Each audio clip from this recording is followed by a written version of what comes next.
Yeah, I'm Toby Davies, and I'm going to talk about some work that myself and my colleague Kira have done looking at trying to exploit police tracking data and give a kind of overview of some of the projects that we've done along those lines. So, in terms of our project, one of the particularly privileged positions that we're in as a project is the access that we have to tracking data from the police, which is almost unprecedented in terms of research and in terms of being able to answer some fairly fundamental questions. Traditionally, researchers and the police themselves have known relatively little about what police officers actually do when they're out in the field. So perhaps we know that they leave a station and we know that they attend some crimes and that they're in some general area. But beyond that, we know relatively little about what they actually do when they're in the course of those activities. What's changed all that is the advent of GPS technology, which is now kind of fitted as standard to police vehicles and to police radios. And what that means is that instead of having this kind of shrouded area that we know they're in some general area, we know specifically where the police have been at all times, and we know the movements that they've taken through areas and exactly how they've behaved. And that's particularly useful to us because it means that we can address some questions which are quite fundamental to policing and that are interesting from an academic perspective as well. So, for example, quite simply, how do police officers behave when they're out on patrol? As it stands, when officers leave a station, to an extent they're self-directed and they have some autonomy as regards that, and we know relatively little about the decisions that they actually take when they're out in the field. Secondly, are police resources actually located where they're needed? So we would think in an ideal world we would want police resources to be at the places where most demand is needed. Is that the case in the real world? And thirdly, and maybe most importantly, does the presence of police officers actually deter crime?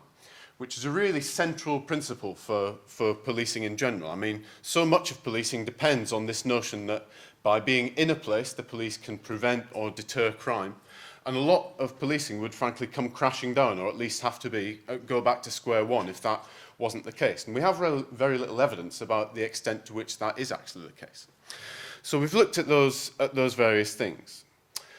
So the thing that allows us to do this research is the fact that my talk here will mainly be concerned with vehicle data.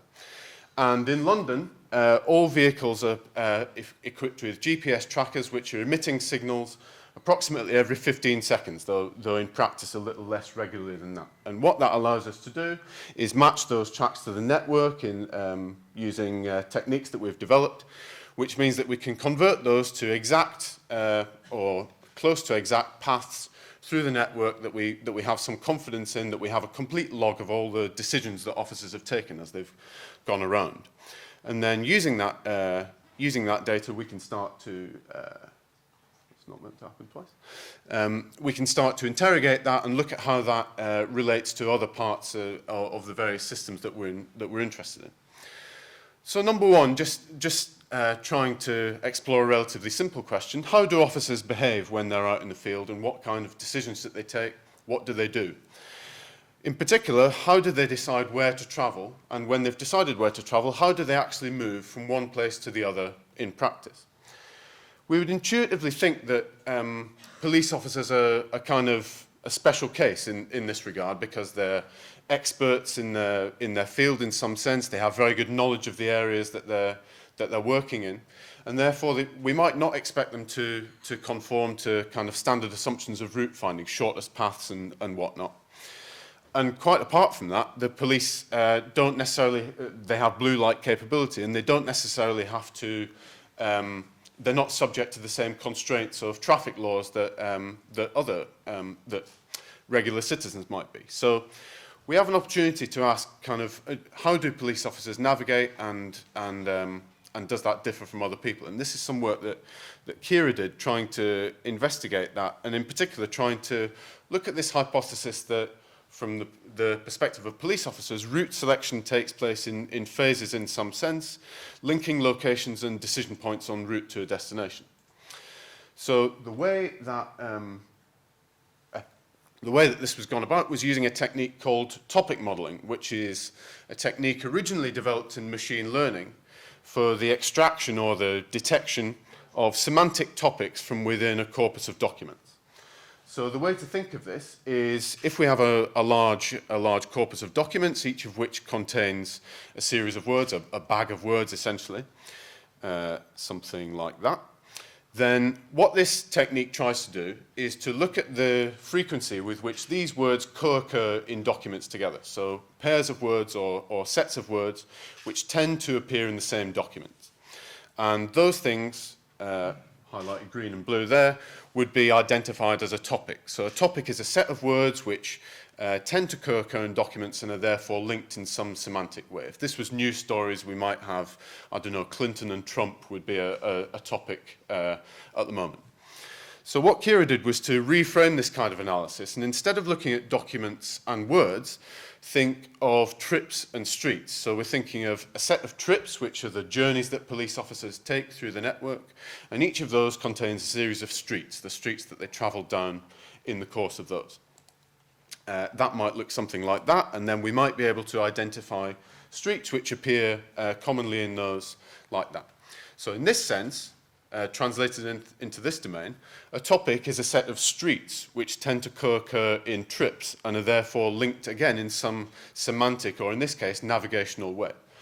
So what we're really saying is that a topic is some kind of unified part of the network which acts in some kind of coherent way, in which when someone who is navigating uses one element of that, they tend to use it all and kind of hop from one topic to the other. So what do we get when we apply this to data from London? So this is the borough of Camden. And when you apply topic modeling, you can define the number of topics that you're trying to extract from these things. So this is looking at 10 topics and 100 topics, and we get these kind of functional regions in some sense. So when we have 10 topics, they kind of intuitively correspond to a notion of neighbourhood, or maybe even to a police beat. Kind of suggesting in some sense that officers who go to those places treat those as kind of one area and stay within those when they're travelling around. It's slightly more interesting when we increase the number of topics to 100, where topics are now more corresponding to unified routes or selections of streets which act together in some way. So the topics here tend to be longer stretches of road or little clusters of road, which we could think of as, again, being functional reasons. So you could build a hypothesis where people actually navigate by jumping from topic to topic. So they move on to one topic, traverse several of the streets in that topic, and then hop to another and hop to another. So what Kira did was try to build a model on the basis of this, where each of these topics were collapsed to nodes, which we can then start navigating between, hopping from one to the other in that way that I just described, and simulating officer journeys on the basis of that. And when we do that, it turns out that you actually get much better agreement with the observed data from Camden than with other kind of classical models, shortest path approaches or modified shortest path approaches, which suggests that this kind of thing is uncovering something about how officers navigate, and that it is indeed in this kind of sequential, hierarchical way. Okay, so moving on to a slightly bigger picture, something which might be interesting to police officers along these lines is thinking of the extent to which policing activity, measured in terms of where officers go, how well that's aligned with the distribution of incidents and where they need to be. And we can frame that as a kind of supply and demand problem, where we can think of supply as being the volume of police activity applied to particular places, measured in terms of, for example, seconds, officer seconds in particular places. Very naive, but it's a way of measuring it. Demand we can think of as the total volume of calls for service generated in particular places. And then we can essentially subtract those to derive a measure that we'll call provision here, which is kind of the imbalance between supply and demand at every place. And we can do that throughout London using the data that we have. So looking at some examples of this is what the borough of Haringey looks like when we're looking at over-provision. So this is where there is greater supply than demand. And there's nothing specific to see here other than that you generally pick out these arterial routes, and that the over-provision tends to be on these more central streets. In terms of under-provision, almost the exact opposite, as you might expect, is seen where the under-provision clusters on these remote areas, the areas which are less central and less likely to be used. And those are pretty pictures, but in a sense, they don't tell us anything that we wouldn't already expect, because we would expect those central routes to be heavily used by officers because they use them in the course of going from one incident to another. Officers don't just use roads because there's an incident on them. They need to use them to travel. And some routes will naturally receive higher levels of activity for that. But we can control for that by building in measures of network centrality. We can try to use network-based measures like betweenness to estimate how often we would expect certain segments to be used, and then control for that in our models. So using something like that, after controlling for that, we get slightly more precise findings dropping out. So in this case, this is over-provision, over and above what we would predict using a model based on centrality and other things. What we see here is that there are a very small number of routes which are very heavily over-provided. And these might give cause for someone with responsibility for strategy to suggest that we might want to use these roads less and try and get a more equitable distribution of coverage. Looking at the exact opposite, perhaps more meaningfully, we might have a situation like this where, looking at, again, under-provision, these are in quite isolated areas. But in this case, you can identify perhaps clusters of areas which are particularly under-provided and which could be a cause for concern, and thinking in strategic terms, maybe the kind of place that we may want to focus some activity on. And we see this as a kind of strategic tool that could be used for to gain intelligence and decision support at regular intervals by officers, and there's a demo of this kind of thing, again, that we'll be showing at the end of the day. So moving on to one final point is to look at this question of deterrence.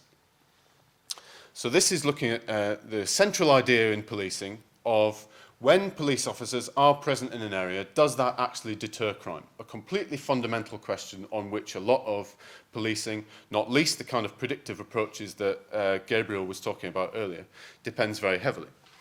So, yeah, if we have some hot streets, does the fact of a police officer driving down them confer any cooling effect on hotspots or insulate them to any extent against crime?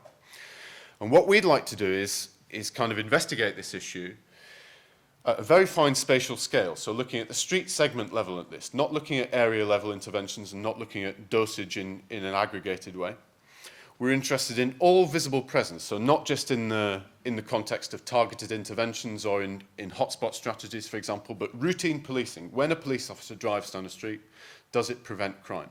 And in particular, thinking of individual patrol events. Literally, when policing is applied to an area, what happens in that area? And the technique that we've used to do this is a technique called survival analysis, which is designed to examine these kind of time to fail scenarios. So this is where we have some kind of intervention or some kind of start point, and we're interested in the time that elapses until some kind of failure event happens. So these things were developed in the epidemiological domain, where a treatment could be a dose of medicine, and a failure would be a death or some other adverse event. In this case, we're thinking of a treatment as being the visit of a police vehicle, in this case, and the failure, of course, of being crime. So starting with our intervention, we're interested in the time that elapses between these things. So what is the time until the first crime occurs after our intervention? Maybe that doesn't happen. Maybe another police visit happens before any crime has happened. We measure that too. And maybe nothing ever happens, and we measure that too. And survival analysis is designed to deal with censored data of this form, dealing with these censored cases where we don't have readings. And the things that we're interested in are the survival function, the probability that we'll survive at least to time t, and the hazard function, which is the probability of failing at time t. So these things are easy enough to compute. Survival functions are dead easy to compute, but in a sense, those don't mean anything unless we have something to compare it to. So what we really need to know is what would be the expected time until a crime occurs if no policing event had happened, and just according to business as usual. And that's quite a difficult thing to estimate because that varies in space, that varies in time, and we're asking kind of a completely hypothetical situation. The way that we've done that in here is to develop a kind of permutation-based test where these are the time series for each segment across the space with the kind of circles representing each event. And what we do is to permute the locations of the crime events between segments. What that does is it maintains the spatial distribution of crime, it maintains the temporal distribution of crime and of policing events, but it breaks up the spatial association between those things. So any dependence between the two ought to be washed out by that, and we do that many, many times. And at the end of that, we attempt to model the hazard using a regression model. So we have this synthetic data where we think we know what would have happened in the absence of policing, and we have our observed data, which is what did happen when the police were there. And then we simply regress the failure times against that. And what we get is this, and this is relatively simple to explain. The x-axis is the time since the patrol event happened. The black line represents what represents no effect, and anything below the black line represents deterrence. So as you can see, we get this deterrent effect going on after any visit, but it is very modest. And with my 95% confidence interval there, it is almost, I could barely have designed it better to scrape the line of effect. So we do appear to have a modest deterrent effect, but with a very heavy caveat that it's far from sure that that is there. So just to wrap up, I've tried to give a little tour of what we've done using tracking data. It seems pretty clear that GPS technology lets us do kind of analyses and build tools that we haven't been able to do before, and which can be very valuable. And there are a few things where this needs to go in the future. One thing is to look at other objectives of the police, not just necessarily deterring crime, but thinking in terms of reassurance or even response times, which is something that we haven't really taken into account here. Thinking of how we can optimize this. Now that we know kind of what the effect, or how we soon will know what the effect of one police officer driving down a street is, we can try and design optimal patrol routes in a much more evidence-based way than we've done before. And ultimately, we'd like these things to be updating in real time. I've described tools which you might run every week or every day, but these are things which ought to be part of daily practice and which we'd like to develop in the future. And I'm over time, but that is me. Thank you, Toby. As you can see, there's an awful amount, a large amount that we can do with this kind of data, and it's very action-packed what Toby's been doing. You can see it, there's a fantastic agenda moving forward that we can really work on to use GPS data in this kind of context. We've got a couple of minutes for questions. If anyone's got any questions for Toby? You look like anybody? It was that clear. Yeah, it looks like you've been so clear that nobody needs to ask what. Oh, Rebecca. Hi, me again. Would it be quite easy to replicate the deterrent study for other modes and other things? So, for example, I'm thinking of revenue protection inspectors and how they potentially deter fare evaders and how long that lasts on different. Yeah, it would be an interesting thing to look at. I mean, there's no reason why given data of those of the locations of revenue protection people, we couldn't perform exactly similar analysis to this on that. We'd have I guess you're in a special scenario where they kind of join. They join a particular. If I'm thinking of people riding buses or riding tubes, then they join a kind of constrained site of crime for some time. And then they essentially have a captive audience for some time. So in many ways, it would actually be easier, and it might be a kind of cleaner piece of analysis to do in that sense. But there's no reason why not, absolutely. Okay. Hello, John Paris, Transport for London. The deterrent effect of police presence, did you consider the different types of crime? No, we didn't consider particular types of crime. That is specific to crime, so that, and I say that pointedly because the earlier work was looking at calls for service. That was specific to incidents of crime, but no, we didn't. We haven't disaggregated by crime type, and you're quite right that you might well expect certain things to be more affected than others. Can't say much more other than that. I agree that would be a smart disaggregation to do. Yeah. I can ask, or we can just go for coffee. No, go So in the data, are there periods where there are street segments which don't see any police for a long time but still have crime? So is there another way of... So perhaps I didn't quite understand how you get your counterfactual data, essentially, to go and compare. There are sites which experience crime and which don't experience policing, but they're extraordinarily rare, and much more difficult from an analysis point of view is the opposite problem, where there is an ocean of policing activity relative to an extremely rare event of crime. I mean, when a police officer drives down a street, there is a, I don't know, 99.8% chance that no crime will happen for several hours after that. So these effects are very small in the first place. With respect to that counterfactual question, we're always starting from the police visit as the event. So in a sense, a crime happening where no police visits are happening wouldn't bother us from that point of view, because it's not something that they have tried to prevent. If you see, there's been no dose, so there's been no success or failure there. But you're quite right that considering where officers never hit is a cause for concern in that. Yeah.